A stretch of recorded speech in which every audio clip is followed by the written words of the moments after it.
TFT LCD. TFT LCD adalah teknologi transistor atau backplane yang digunakan LCD agar mengontrol lapisan kristal cair sehingga cahaya bisa melewati lapisan kristal cair secara presisi. Hasilnya respons layar bisa lebih cepat, gambar menjadi stabil, dan warna lebih baik. Pada smartphone Android awal menggunakan TFT Amorphous Silicon dengan panel LCD Twisted Nematic sehingga biaya produksi yang lebih murah, respon layar lebih cepat, namun memiliki kualitas sudut pandang yang lebih sempit dan membuat kualitas warna menjadi kusam. Walaupun itu, teknologi TFT menjadi fondasi yang berkembang menjadi teknologi layar yang lebih canggih pada generasi berikutnya.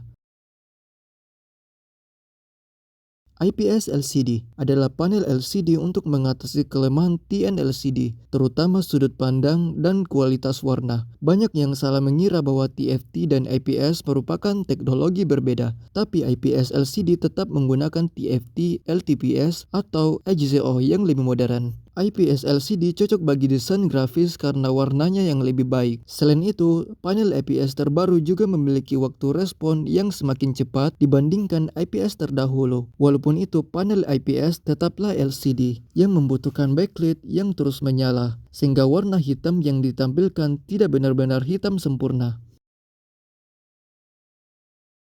OLED adalah kependekan dari Organic Light Emission Diode, adalah jenis layar yang sangat berbeda dari LCD karena setiap piksel OLED dapat memancarkan cahaya sendiri tanpa bantuan lampu latar belakang seperti LCD. Cara kerja OLED relatif sederhana, yaitu menggunakan prinsip elektroluminesensi. Ketika diberikan arus listrik pada setiap piksel organik, maka akan menghasilkan cahaya RGB sehingga warna hitam benar-benar hitam sempurna karena pikselnya dimatikan. Kontras yang sangat tinggi, serta response time sangat cepat dibandingkan LCD yang memiliki kristal cair yang harus berubah posisi. Oleh karena itu, OLED bisa dibuat menjadi lebih tipis, fleksibel, dan efisiensi daya lebih baik, terutama jika menampilkan banyak warna gelap. Namun OLED memiliki risiko burn-in atau jejak gambar tertinggal secara permanen.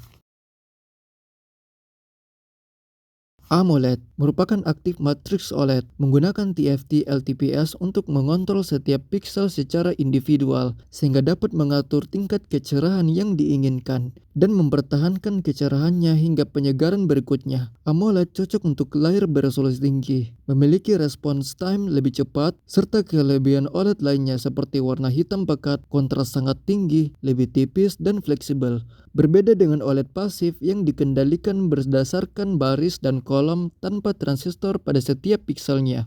AMOLED menjadi standar modern karena hampir smartphone OLED menggunakannya. Super AMOLED merupakan panel AMOLED yang dikembangkan serta diperkenalkan oleh Samsung dengan menambahkan lapisan sentuh ke dalam satu kesatuan panel AMOLED sehingga dapat mengurangi delay sentuhan sehingga sentuhan terasa lebih langsung.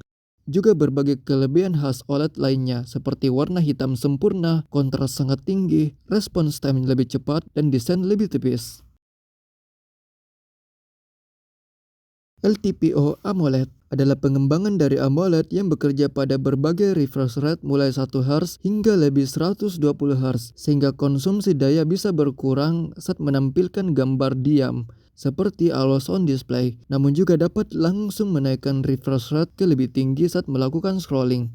Panel LTPO AMOLED menggunakan keunggulan dari dua gabungan TFT, yaitu LTPS yang memiliki mobilitas elektron tinggi dan oxide misalnya IGZO yang memiliki efisiensi energi dan kebocoran arus rendah. Namun tidak semua smartphone menggunakan LTPO AMOLED karena biaya produksinya yang lebih tinggi dan umumnya hanya ditemukan pada smartphone flagship.